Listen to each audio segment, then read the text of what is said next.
TPCSI fans, you want to revolutionize your sports investing habits? Allow me to tell you about WagerWire. WagerWire is an app that helps you become a superior bettor by allowing you to sync all your sports books and track all your bets in one place. See your current action, your betting history, and stats. You could also sign up for sports books and collect bonus offers. Follow them at WagerWire on X, as it's the best account on the platform. Head to App Store or Play Store now and search WagerWire and download the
Good morning, sports fans from all around the globe. I am the host, Jeff Dawson, East Coast Sports Investors, and it's the Breakfast Bankroll with Andrew McInnis and Tyler Wyatt. We're going to talk some NHL. We're going to go into this week for a quick few minutes, Eastern Conference Stanley Cup futures, thanks to WagerWire, of course.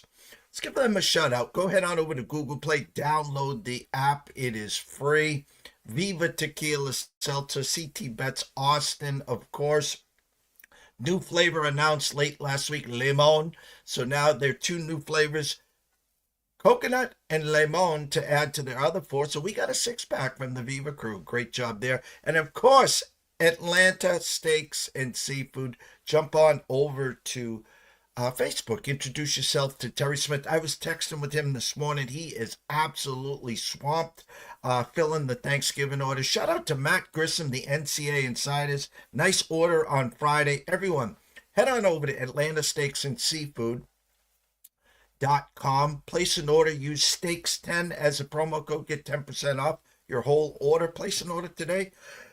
You could be grilling by the weekend. So without further ado, and of course, Mr. Elijah Cox, the man behind the glass. Can't do it without you. On break, he says, the hell with it. Put me in, coach. And I can't thank him enough. So without further ado, let's bring him in. Mr. Andrew McInnis. What is up, Andrew?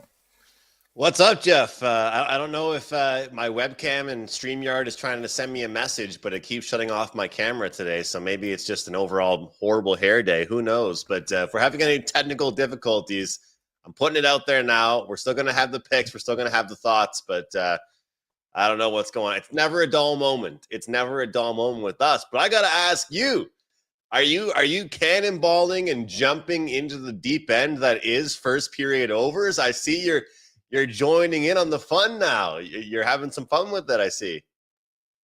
We talked last week on our channel. We talked on Friday, and my eyes don't lie. I was seeing a scoring drought. Now, again, we sprinkle a little here, sprinkle a little here. It's that 7-course meal that we never eat. We're always adding and subtracting. So what I decided to do, Andrew, is, hey, listen, we've had great success on the team totals, and you know I'm always looking for that plus money, but it doesn't matter if we have plus money if it doesn't cash. So we have now turned to first period overs. Last night, Avs and Tampa, I don't even think I was able to sit down, and it was 2-0 Tampa, and we're cashing tickets 4 minutes into the game.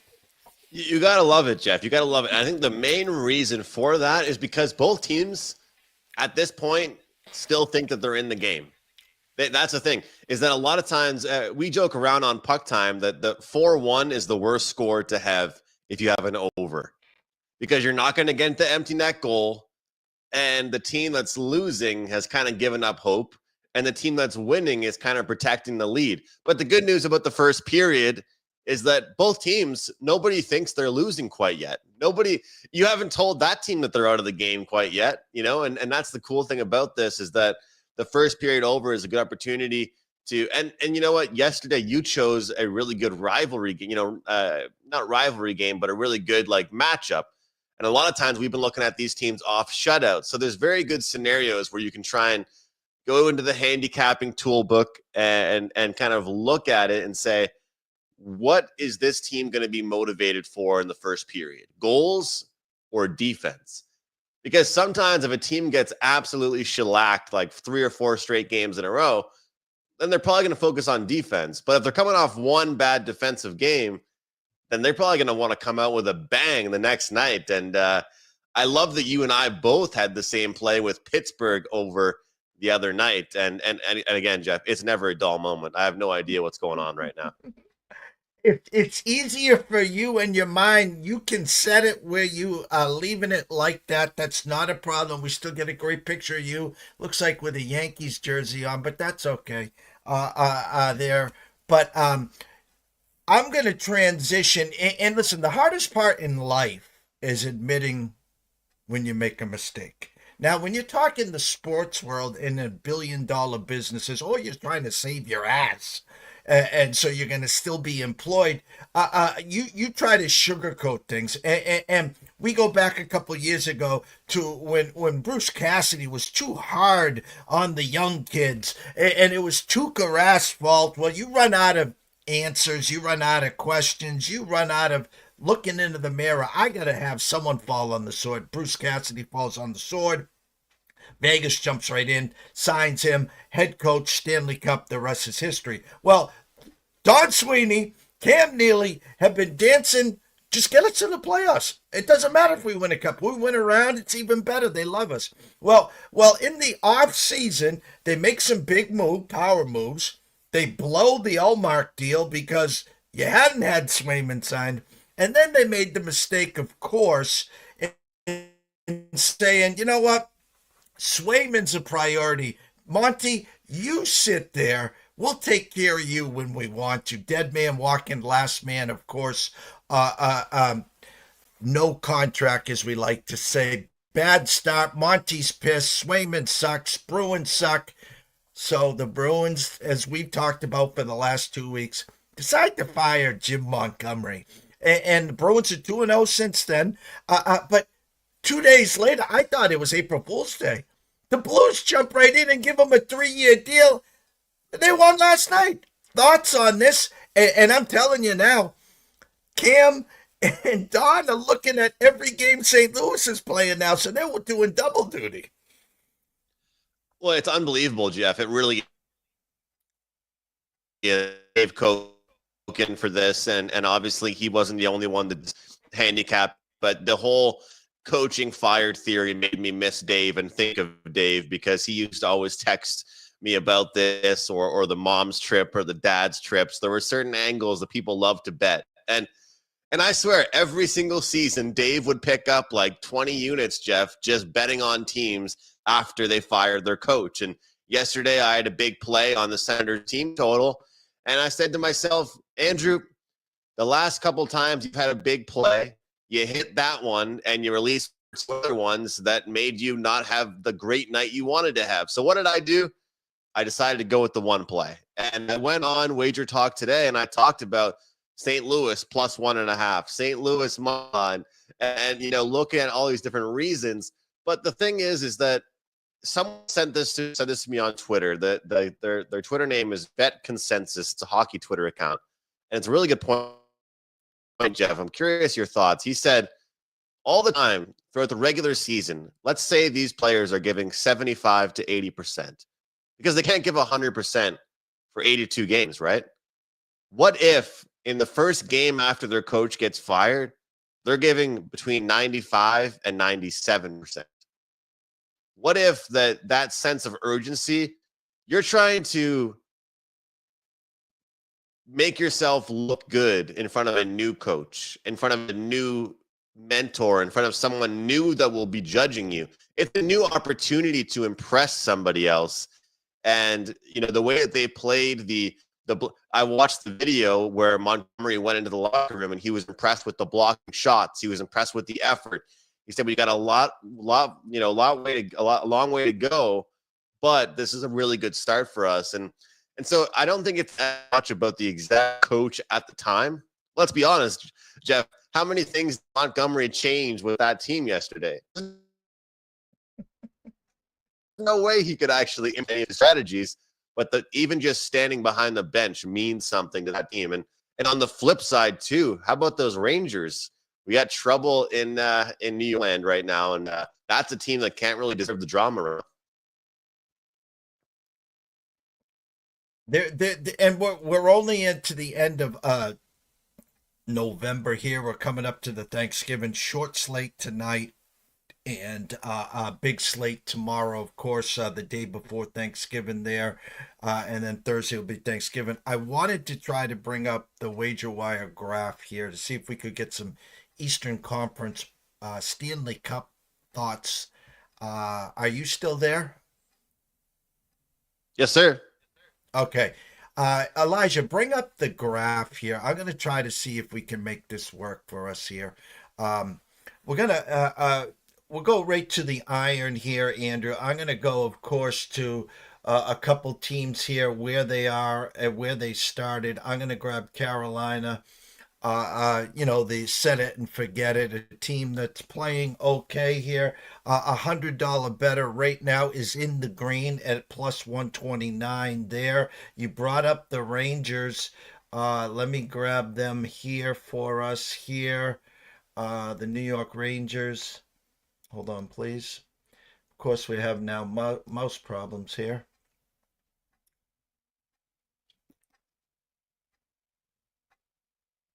Right now, it's really you're amazing what technology will do for you. It's just amazing. It'll find a new thing to mess up every single day. It's crazy. Rangers minus $2 or $100 investment right now. And I'm gonna grab the Stanley Cup champs right now, Florida. You're down $3 there, $7 there. Those are the start there. So only Carolina right now in the green.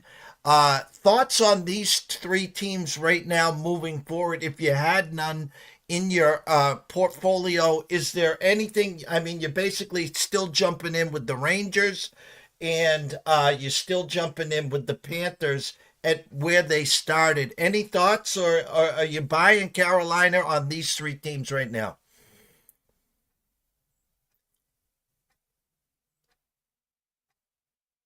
And he might have froze.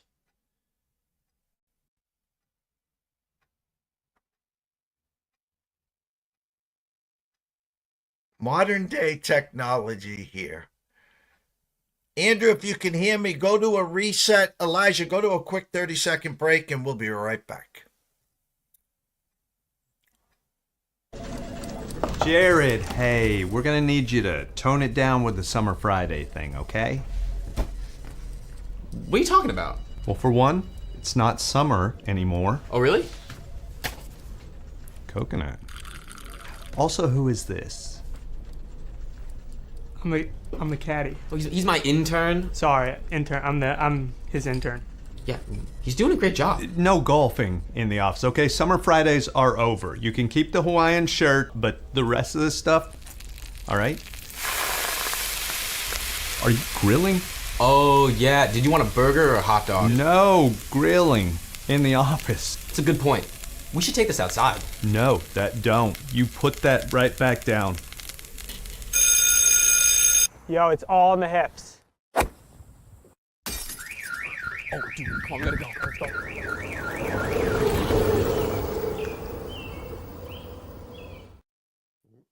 All right, Andrew, you're back. We're back. The three right up there right now, Carolina in the green, the others basically ground zero. Any one of these three interest you moving forward? I do have faith. Well, look, here's what I'll say, Jeff, is that I'm not sure if you saw the reports yesterday that came out, but the There's a lot being said about this New York Rangers team right now. And their GM came out and pretty much said, nobody's safe, not even our captain. I mean, could you imagine a general manager saying that in November 25th? Pretty much saying that we're open to trading our captain. Some people thought that might spark the room. And that's why yesterday with the Blues and Rangers games, both teams had a reason to be motivated. But I think that'd be a pretty crappy feeling, really, if you're standing around the dressing room and you realize that your GM could trade any of you guys at any moment. However, with that all being said, Jeff, if I know a general manager is willing to make trades and make his team better, then it probably means that we could probably get better odds right now than we'll probably be there in the future. So I do think the Rangers are a good team to buy on. As much as I've been giving them a hard time on my shows lately, if we're talking specifically about value, I think this Rangers team deserves some love. I do. And I think, one of the biggest things in the NHL is if you don't get in on preseason futures, then you get in on them before Christmas or right before Christmas or after Christmas. If you don't get in on them then, you have to get in on them before the trade deadline. Those are kind of like 3 times in the NHL season to get in on futures. But, I'm not saying I know which players they're going to trade for by any means, Jeff. But at the same time, if you have a feeling a team might be making trades, then hopefully it's for the better of the team. And I'm guessing the odds might change. So maybe we can get our crystal ball out. We can try and pretend we know who they're going to be trading for and, put some futures in on New York. How about this division overall, Jeff? Because all I know is that, and myself included, the Atlantic Division was the division everybody talked about coming into the season, right? No love for the Metropolitan Division. And now yesterday you got Nico Hischier with a natural hat trick for the New Jersey Devils. You got that team playing extremely well. You got the Canes being a high-scoring team now, not just a defensive team. And, of course, the Rangers. And let's not forget about the Capitals. I mean, this division is kind of like discreetly competing with the Atlantic Division, because if you look at it, the Atlantic is just the same 4 teams that have always been good. Detroit, yeah, they won last night, but they haven't made that many improvements this year. Buffalo, a little bit better. Montreal, same place as last year, dead last. Like, at this point, the Metropolitan Division might be more competitive than the Atlantic Division is right now. Yeah, and I switched the graph there. You can go to wagerwire.com/graphs, and you can change from the exact odds to, now I brought up the Stanley Cup odds here. Bruins making the right move, getting rid of Monty. CJ, did they? I think it's more upper management, and I think it was more Sweeney trying to save his job. The smart move for me in the offseason would have been to sign Swayman or trade Swayman and leave Ullmark the way he is. They brought in Korpisalo, and then I would have given Monty a 1-year extension so he's not a dead man walking. This was a move to save Sweeney's ass and Cam's ass, and you saw with St. Louis picking up Monty within days, that now it's going to be, what have the Bruins done and what have St. Louis done? And playoffs or bust, I don't know. I'll ask Andrew this question here. Andrew, is it more than just making the playoffs for the Bruins to keep Sweeney? If they limp in and they get one of the bottom feeders and, hey, we made the playoffs, we lost in the first round, is it more than just making the playoffs, do you think, to save Sweeney's job? At this point, Jeff, should he even still be there right now? I mean, they just fired back-to-back really, really, really good coaches. And one thing that, I'm not as familiar with this, so I'm hoping you can help me here. I didn't know that coaches signed long-term deals. I thought that coaches were maybe 2 or 3 years at a time. Did you see that Montgomery's deal was for 5 years? That's a long time. That's a slap in the face of the Boston Bruins. Hey, you guys didn't want to sign him? We'll sign this guy for 5 years. So, of course, yeah, I think that, he needs to do something. It's another example of a team that's going to be active at the deadline. Some teams, Jeff, they're good to wait till next year. They're good to wait till the year after that.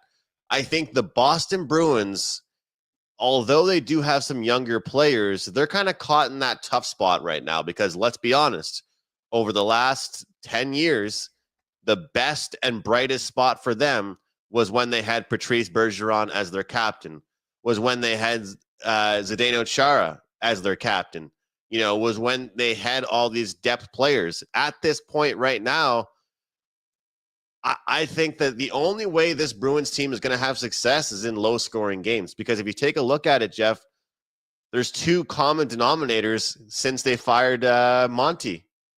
Winning, but also low-scoring games. They haven't won a game with 3 or 4 goals yet. What have they outscored their opponents 2-1? So that has to end at some point. So to answer your question, I think he should be fired. I think he should be removed, but it's all going to come down to some moves that they make. And I'll throw it back to you with this. Does it make him look even worse if St. Louis ends up having a good season? Because some people are talking on their shows now, rest of the season, head to head, who does better, St. Louis or Boston? And I guarantee you there would be a plus money sign next to the St. Louis Blues. I agree, and it makes great drama. CJ goes, that was fair. They're winning games right now. Yes, they've outscored the opponent 2-1. They've had no offense all year. So a shakeup from the coach, supposed to shake up the offense. Now Swayman all of a sudden wakes up and he's, Patrick Roy or Brodeur, I doubt it. So we need to see something from the offense, or there might be an actual shakeup there. Maybe a big core player that might leave the building. Before we get to your picks, I added the Devils plus 1284. Are you buying or are you out? Well, I think the Devils are the one that I can really buy into the most. They're just playing different hockey. And the thing that they added in the offseason, I feel like I'm talking about adds and subtractions a lot here, getting my head all mumble-jumbled here on a Tuesday. This team added toughness, and toughness is what you need in the postseason. During the regular season, they haven't had to worry about toughness as much. But when you add certain guys to your blue line like Brendan Dillon, when you add certain fourth liners that can really crash and bang and be physical, it helps the team big time. You've got Jack Hughes. You've got Nico Hischier. Look, some teams don't even have one player like that. They've got 2 of them. One of them is their captain and one of them is a young superstar like Hughes. I'm buying with this New Jersey Devils team. And I said to you at the start of the year, the Preds and the Devils are 2 hype teams coming into this season. One team's going to crash and burn, and one team's going to have success. And I think we already kind of figured out which teams those teams are. 1,000%. Got you for a couple more minutes before you have to head off to your next show. Short board tonight. Pucks, props, thoughts, anything you see on tonight's board in the NHL. Jeff, I want to bring something up, and I promise you I'm not being a homer here, but I found this really interesting, and I've done my homework here on this one. I've come in prepared. There's different ways to get embarrassed in hockey, right? Whether it's blowing a lead late in the game, whether it's losing by a ton of goals. Well, the Maple Leafs. The Canadians lost their game on Saturday against the Vegas Golden Knights in one period alone. They played a good first period. They played a good third period, and their second period was brutal, absolutely brutal. And there goes my camera. But when they're coming off an embarrassing loss, this team has been really incredible. And they haven't been incredible that many times this season. But with 7 wins in the season against St. Louis earlier this year on the 26th, they were coming off a tough loss in October. They put up 3 goals in the first period, 5 goals in the full game. On the 27th, the night after that, they put up 2 goals, win the first period against Philadelphia, put up 4 goals in the full game. Then they're off a really, really ugly loss, and they're playing Buffalo, and this is an afternoon game. They put up 3 goals in the first period, 7 goals in the full game. And now Columbus, they play Columbus after back-to-back beatdowns. They lose something like 8-2. They lose to the Rangers, the Kraken in a row. Then they get a good spot at home against the Columbus Blue Jackets. They win the period 1-0, first period, put up 5 goals in the full game. And most recently last week, they win the first period against Edmonton 2-0, and they win the full game by scoring 3 goals. Why am I saying this? Well, I figured you might be interested in this, Jeff, because the full game number, according to DraftKings, plus 110 for the Montreal Canadiens. However, they're minus 120 to win the first period. They got embarrassed in their game on Saturday in the second period. This team lacks consistency. They lack maturity, but they have a lot of players that, for at least this game, I believe will be very, very upset and very motivated. And I've actually gone in, done the homework, and pretty much looked to see, specifically in the first period, but also full games, how this team has done. And you talked to me through text about this, Jeff. Teams this young, they can't string that consistency together. But as a collective, they can pick when they want to show up. And Utah, look, they might have lost against Boston. They might have lost against Toronto. But both those were hard-fought losses. Neither of those were blowouts. I give the edge to Montreal tonight, but very similar to sometimes when you take the bigger spread in the first half than the full game. This is me taking the worse odds in the first period than the full game because I feel that's where they have their advantage. So I'm going to take the Montreal Canadiens first period money line minus 120. The data supports it. The numbers support it. They're playing at home. They're off a game where they got embarrassed. I'll take a look at them to get the job done. And this is something I've been looking for over the past few weeks. I actually have a little bit of a chart here. I'm not the best Excel spreadsheet kind of guy, Jeff, but I'm trying to work on it. And this team in the first period has done a really good job of bouncing back. So that's one play I really do like. And if we're going to talk about the Boston Bruins again, you know, this Vancouver Canucks team is extremely hungry right now. They're road warriors. I'm not sure if you've seen the trends, but they have been an incredibly better team on the road versus at home. And so what I'm going to do here is I'm going to kind of step out and put myself out of the comfort zone a little bit. And I'm going to say that this is the first over game with the new head coach behind the bench for the Boston Bruins. I think we see goals in this one. And if you want to get real specific, you take a look at the numbers here. You can take over 2.5 goals minus 125 for the Vancouver Canucks. That one's intriguing. Obviously, you can take them to win the game also. You're getting a pretty good number on that. But I thought minus 125 on just them to get 3 goals is kind of intriguing for me. Like I said, short board, you'll have your hands full tomorrow, of course, with the full slate. And Thursday will be back here in the States, Thanksgiving, where we'll have some football, of course, to have dessert. Not the greatest slate of games with the Lions, double-digit favorites against the Bears. Your Packers came in this spot last year, by the way, and shocked the world, especially the Circus Survivors, everyone that saved the Lions. The second game is a snoozer. DeVito chicken cutlets versus Cooper Rush, Dallas and Washington. And the late game, warm team in Miami traveling to your Packers. I'll give you the last minute here before I got to let you go, because if not, your other company will fire me. But my point is, thoughts on your Packers and Dolphins on Thanksgiving?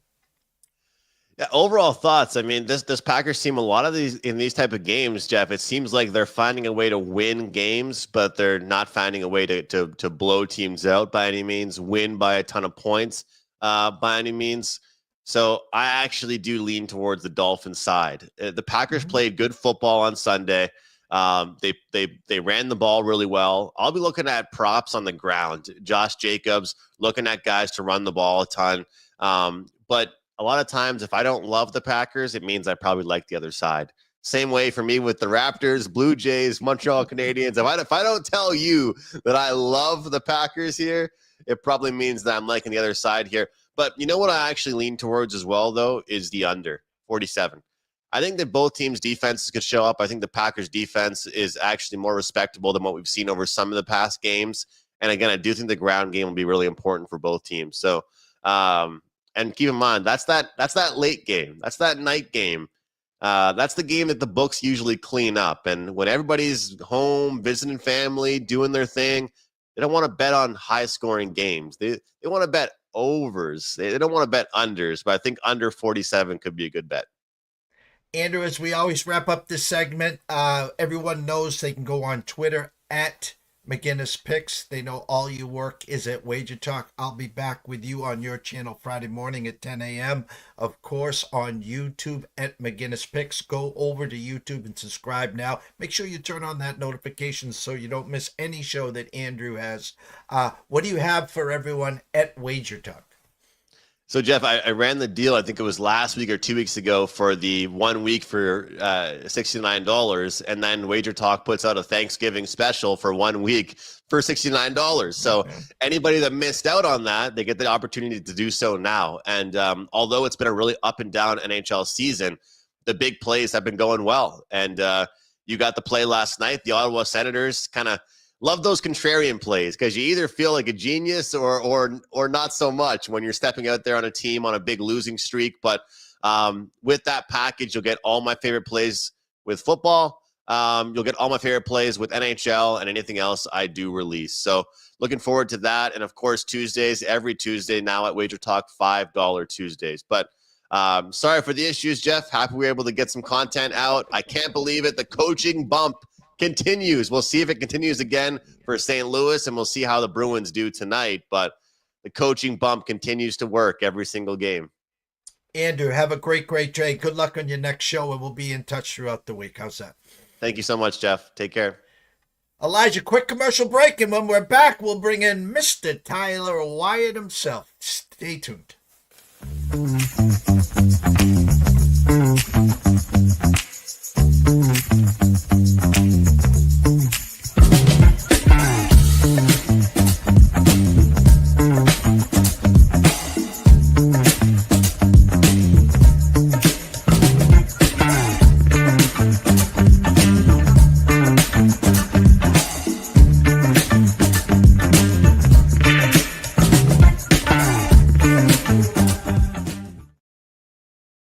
You know, short week, we lose Thursday, and so this is like the scramble week, you know, whether we're traveling on Wednesday or we're traveling after Thursday and Thanksgiving to get back. So I have to personally thank Mr. Tyler Wyatt, who's generally on Wednesdays at 11:35 following Brady Kannon. He's been kind enough to move into the second slot on Tuesday, so we're giving him the rest of the week off so he can get ready for Thanksgiving and all the festive games that are coming. So without further ado, Mr. Tyler Wyatt. What's going on, JD? Tough loss the other night. We talked last week about, you know, what would UConn's schedule be at the beginning of that gauntlet here going into December. I did not have Memphis being one of those teams that UConn would go down to. Bad call at the end there. I do agree with Hurley. But I think that was just supposed to swallow the whistle there. But yeah, busy week traveling. Actually just left a poker game last night, came out, back window of my truck knocked out. All they had to do was open the door. The doors were unlocked. I don't know if they just think I keep a sack of money and chips, you know, just in the car. So dealt a couple of curveballs overnight, but still here and still ready to head out of town and get get some turkey in, get some basketball in, get some football in. But yeah, busy week. Obviously chaotic for everyone, listeners included. You know, it's funny. We went 3-1, the ECSI VIPs. My eyes have been great on team total unders right now in college. I'm finding some big disparities on some big favorites and taking their opponents' team total under. We cruised yesterday, and I don't have my sheet here. We had one that covered by 30. I gave out 2 on the show as well.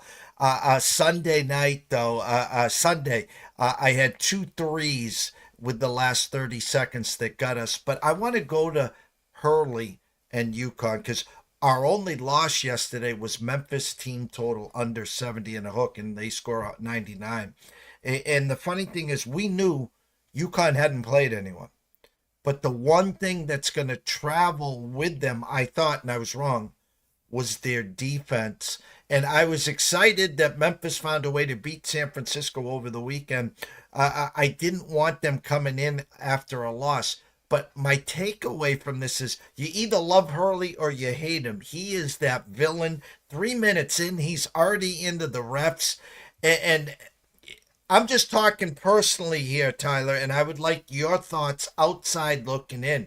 I thought he got a it's a bad look. I mean, this early in the season. And when he's talking about, I didn't know two-time defending champs would not get that whistle. I think he's traveling down a road he doesn't want to be messing with right now.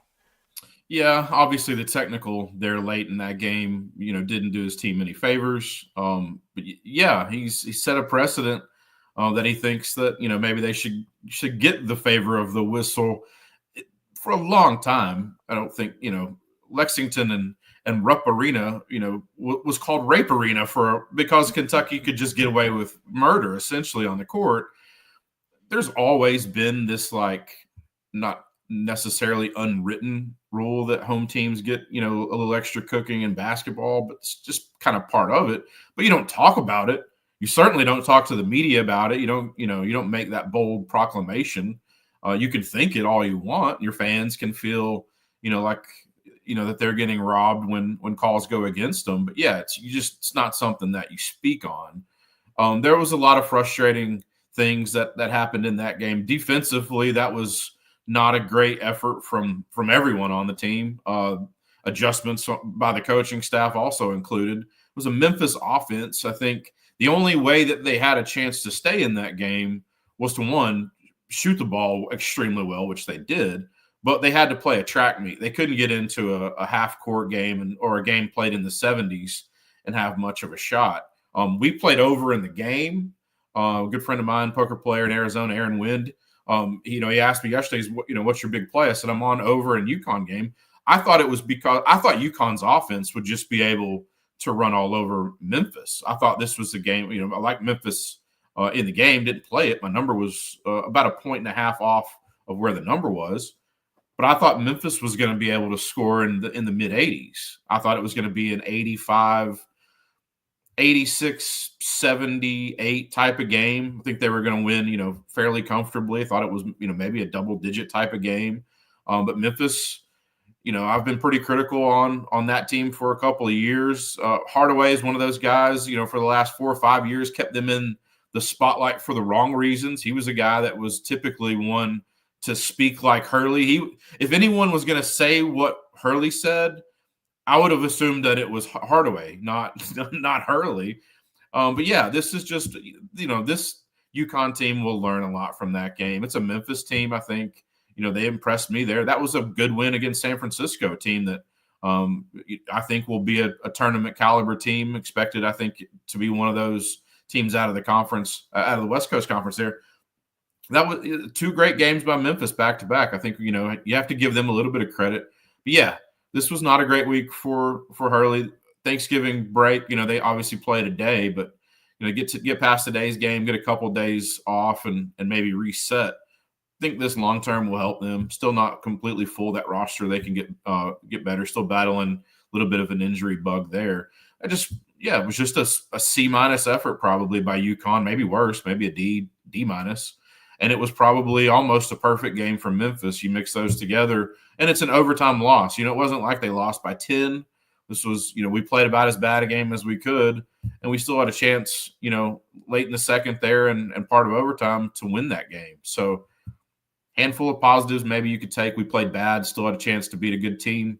They played perfect or near perfect, and they squeak out a, close victory there in overtime.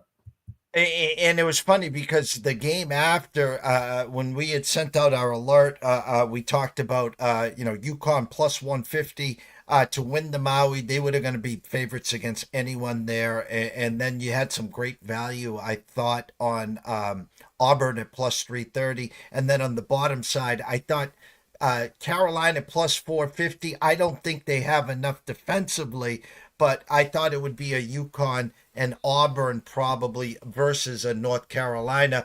And there's Iowa State up 18 at half, and I think they was already, on their way to game 2. And Tubby says, not so fast. This Auburn team's got some talent, and they're going to be a force to reckon with.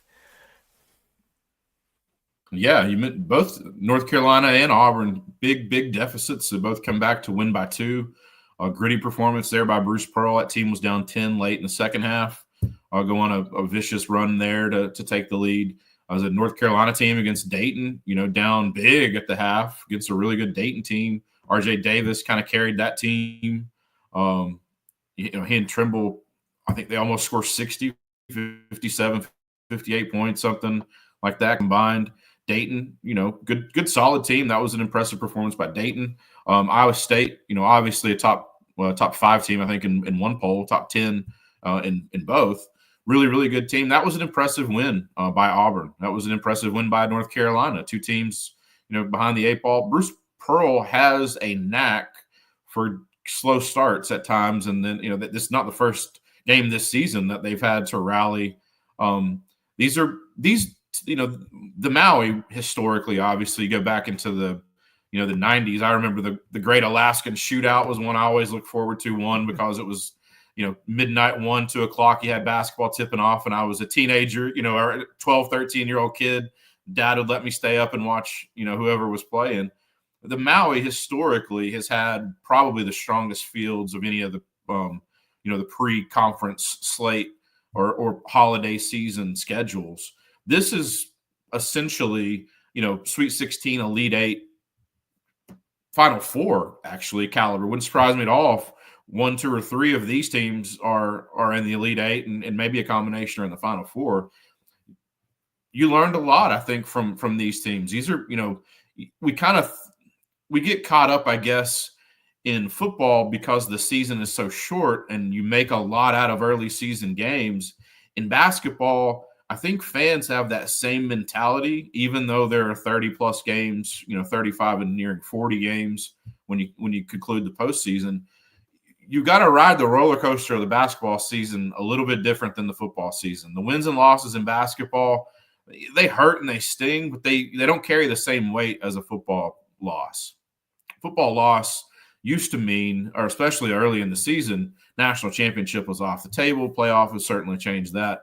College basketball, 1 loss, 2 losses, 3 losses. We talked last week about UConn having, a rough stretch there a couple of years ago where they lose 6 or 7 there in a row, still win a national championship. You can absorb losses. They still hurt. The fan, I still hurt. When Kentucky loses, it doesn't matter if it's, a November game or a late February SEC game. They hurt the same. I don't like to lose.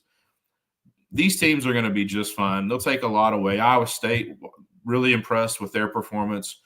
What Bruce Pearl did there, his team rallied, were able to kind of pick each other up, get a tough win, and then North Carolina doing that the same.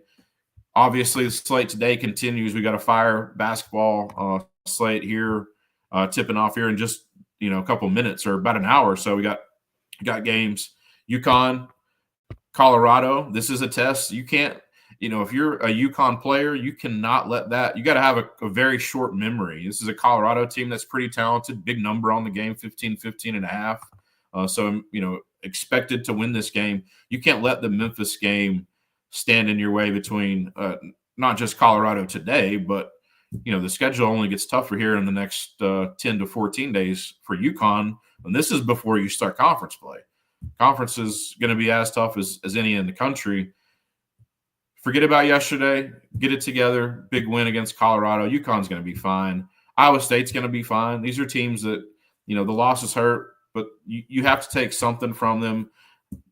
Absolutely no doubt in my mind that that Hurley will use this and turn it into some sort of positive. And the old Freudian slip of the tongue, apologies, Tubby Smith, Bruce Pearl, a few years back. I apologize there. I was going to get into one other set of hoops, but we'll save that for next week there because, my thought initially, the whole world seemed like they were on Arizona on Friday against Duke. That's the one team that scares the bejesus out of me. They walked into a loud, ruckus crowd and kind of controlled the game for most of it, come out with a win. They're set up, though, in a tough spot against Kansas. coming up here this week. So we'll get to that next week. My question to you, the Tennessee Vols in football, the biggest winner over the weekend. Who had a bigger brain fart and who shocked you more, Alabama or Ole Miss on Saturday? Alabama, I think. Oklahoma has for most of the season it's just been a mess. They haven't, offensively they struggled. Defensively at times they've just not looked all that great. It was an Alabama team essentially was handed I don't know what life Alabama is on at this point. They don't have 9. They're not a cat, but this was an Alabama team that was left for dead. 6 weeks, halfway through the season, it felt like they were a dog to make the playoff. Given a second chance, it looked like they were going to be in, with the playoff rankings last week. All they had to do was go to Norman, figure out a way to get a win, and then obviously hold serve at home against Auburn. Auburn, obviously, impressive win against A&M. That game now looks a little bit tougher. But, yeah, all you have to do is get a road win in Norman against a 5-win Brent Venable-led team that's just been really anemic on offense. And they laid an egg. It was a windy game. Obviously, offense. I'd have to go back and look at the yardage. How many yards did Oklahoma have? I know they didn't break 100 through the air. They ran the ball extremely well. It's an Alabama defense that I thought was going to be able to do enough to you knew Oklahoma's game plan. They weren't going to beat you with throwing the ball. They were going to have to run the ball. All you had to do was stop the run, and they failed in all parts of the game in slowing down that Auburn rush offense. That may have been, I think Alabama fans could point to Vanderbilt and say maybe that was a worse loss. You're a huge favorite there, obviously, over 3 touchdowns. This, I think, is the worst loss because they really weren't in the game at all from start to finish. This was Oklahoma. Impressive win for Brent Venables. Obviously, it gets to bowl eligible. They can get to 7 wins now. That looked like, a month ago, 7 wins looked like it wasn't a possibility. It's an Oklahoma team. They figured some things out. Tough, just a tough win. That was a bad loss. Lane Kiffin, it's hard to make excuses. We've talked, I think, several different weeks on the show that throughout his coaching career, Lane Kiffin has just lost games that he has no excuse losing. He will just lay an egg. I thought the Kentucky game was that this year. This year, he decided he wanted to do it 2 times. I don't know how the same team has such a commanding performance against Georgia and then it puts out that effort on the road. And the Swamp, obviously, a tough place to play. Historically, we don't have to go into any detail about that. But this is a Florida team that's just been a mess all year. DJ Lagway did kind of inject some excitement and energy, I think, in the locker room more importantly. I think that helped a lot. Billy Napier, was left there on an island. It looked almost like it was a guarantee that he was going to be fired. Strickland comes in, announces that he's going to retain him. It was going to cost him, just short of $30 million to fire him. So maybe it financially didn't make sense. He goes and wins back. Those 2 wins back to back are as impressive maybe as anyone in college football or in the SEC this season. What they were able to do in consecutive weeks. That's a Florida team now. Florida State obviously shouldn't be much. It's a rivalry game, so maybe don't want to just pencil that in for a win for Florida. But 3 or 4 weeks into the season, we knew how tough that schedule was going to be. It looked like they were probably preseason, especially when Florida State was, top 10 and ranked. It looked like they were going to lose their last 6 games. With a win against Florida State, he's going to find himself, with 7 wins, and this season looks entirely different from what it was, heading into week 4 and week 5. I don't want to say that Billy Napier.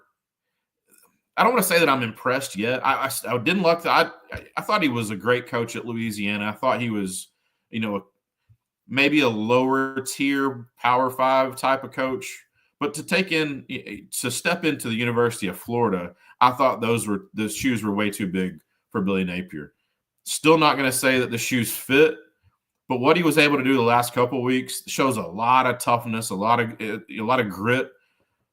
Players love him. Players have got his back. Going forward, still in wait and see mode. If they blow out Florida State, this season is, I'm going to say it has to be considered a success.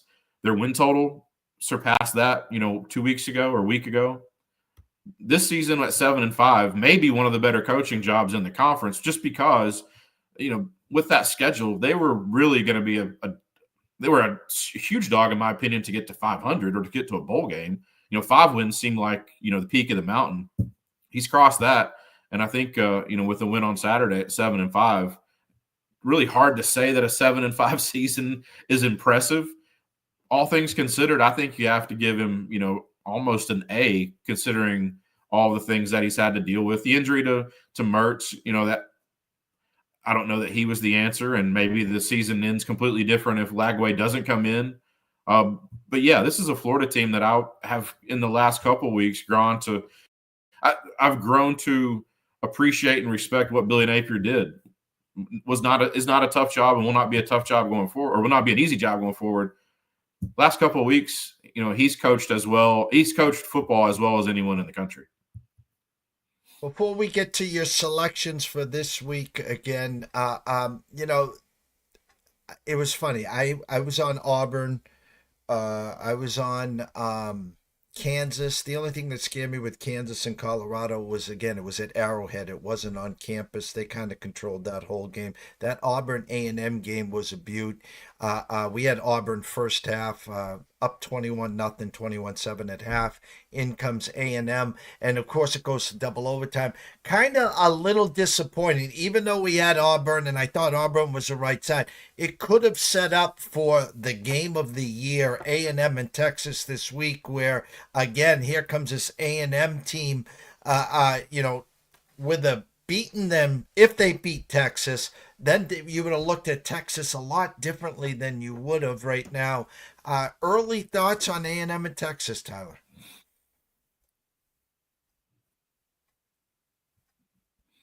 Yeah, I mean, A&M obviously with the loss last week, their only chance to get in now is to beat Texas and then beat Georgia. So all you have to do is beat two top. Well, I don't know where Georgia's ranked in the playoff or the other two polls, but all you got to do is beat Texas and Georgia, and you're in the playoff.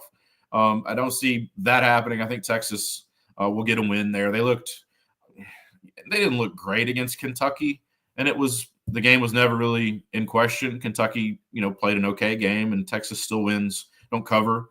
They win pretty comfortably. I don't see that changing.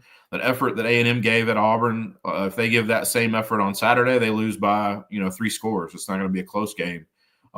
Ewers hasn't played great the last couple weeks. I don't think he can play 3 straight. I'll say mediocre games. I think that this is a Texas team that will be focused Saturday. It's a big rivalry. We get that rivalry back. A&M joining the SEC. That rivalry ended, so it'll be nice to see that again. I think for college football, those type of games, historically that have a lot of meaning. It's nice to see those played. I was wondering, with all the changes and all the teams leaving, how many of those games that we were going to lose. It's good to see this one back on the schedule. But yeah, A&M right now, if you're Elko, you have nothing to lose. Let's just open the playbook out, try to upset Texas, get into spot in the championship game, and see what happens. With that, what I saw Saturday night does not look like a team that is, 1, ready, or 2, deserves to be in the SEC championship game. But that's how the path lays out. Win against Texas. I just don't see that happening. I think Texas easy win against A&M here on Saturday. Tyler, quick commercial break. When we come back, we're going to get Tyler Wyatt's selections for this weekend. Stay tuned. ECSI fans, you want to revolutionize your sports investing habits? Allow me to tell you about WagerWire. WagerWire is an app that helps you become a superior bettor by allowing you to sync all your sports books and track all your bets in one place. See your current action, your betting history, and stats. You could also sign up for sports books and collect bonus offers. Follow them at WagerWire on X, as it's the best account on the platform. Head to App Store or Play Store now and search WagerWire and download the app. And I know it's Tuesday. I know a lot's going to happen from now till Saturday, maybe Friday. Anything that your numbers see, any leans or whatever, we're not putting you to the fire here saying, well, you said last week it's early in the week, but what do your eyes see, Tyler? 2 basketball games today. Stanford, love Stanford. You mentioned or made mention of Kansas and Duke tonight. Took Kansas plus the 2.5. Our number on that one has Kansas a small favorite, 0.8. So 3 points off of where that number is. Did play Stanford, have them almost 5. Basketball or football on Thursday, the lone college game, Memphis and Tulane total 56.5. We have this one just over 60. You have 60.6, so almost 5 points of value there. Tennessee and Vandy. Number has been all over. We've seen 10, 10.5, 11, 11.5. We took the 11.5. I think this is playable at 10.5. This is a Vandy team that is built different. Tickets, cheapest, the get-in price yesterday was a little over $300. So 60-40 Tennessee fans, maybe 70-30 at the most, where in years past it's been 95% orange. This is a different Vanderbilt team. Anything over 10, I think, is good. We have this in a one-score game. I have Tennessee just under 8, 7.9. So we're taking Vandy there plus the points. And then San Jose State at home, -3 against Stanford. Have San Jose State 6.1, taking the Spartans at home against Stanford. And then last game is Georgia Tech at Georgia. Georgia, they let UMass score 21. They were a huge favorite. They didn't cover. They win by 38, still don't cover the game. Georgia Tech, Haynes King, they go to Athens, tough place to play. Georgia Tech at 19.5 or 20. Georgia cannot, they're going to be focused. They can't slip up against Georgia Tech or the season is a total wreck. They will win this game, but they don't cover the 19.5. This is a Georgia team that is on, I'm going to say they're on upset alert. They're not going to lose, but it would not be surprised at all if this is a one-score game, maybe going into the fourth. Georgia Tech late has the ball with a chance to maybe tie it or do something special. 19.5, big number. Our number on this one was 13.8. So pretty easy decision to back Georgia Tech there. They can move the ball. They can do some things. Haynes King, a really, really established runner. Georgia rush defense, not been great this year. Georgia Tech defense been good enough.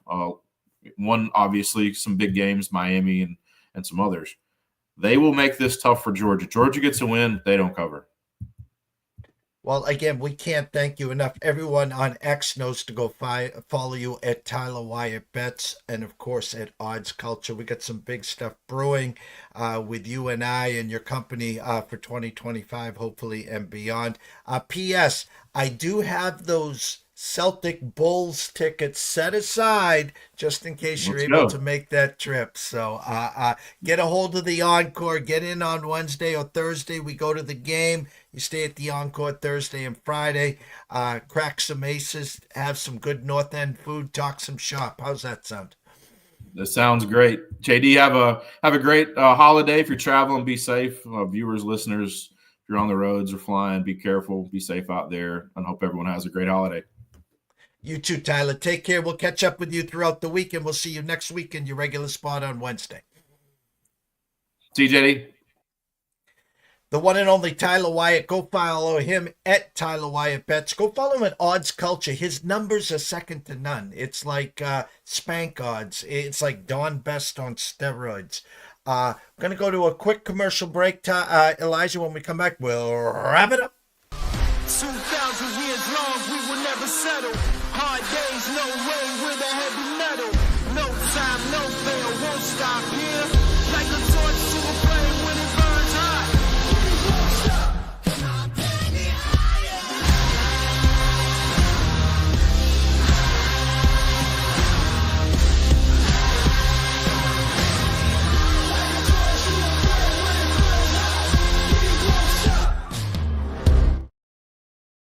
You've heard the saying, the show must go on. I know it's Thanksgiving week. I know we got college basketball going on as we speak. We're doing a lot of shuffling, and we're trying to keep the band and the crew together. As Tyler Wyatt came in a day early, Ron Marmolewski will be back in our studio in less than an hour. 12 p.m. Eastern, 9 a.m. West Coast. Ron will be here to talk college football and NFL. Tomorrow morning, 11 a.m., Brady Kannon will be here. We'll recap his third straight second place finish in the PGA. We'll talk some NFL. And then Paul Stone, normally on Thursday, will be in here at 11:35 to break down college like no other. We'll give everyone Thursday off, and then Friday morning we'll bring back the regular crew, the NCAA Insiders, 4 men in a box, thanks to Mr. Elijah Cox, of course. And then we're going to bring Adam Trigger in to talk some college hoops. Gentlemen, ladies, go grab a coffee, grab a little sandwich, come back in an hour to see me and Ron talk some shop. Otherwise, have a blessed morning, and we will see you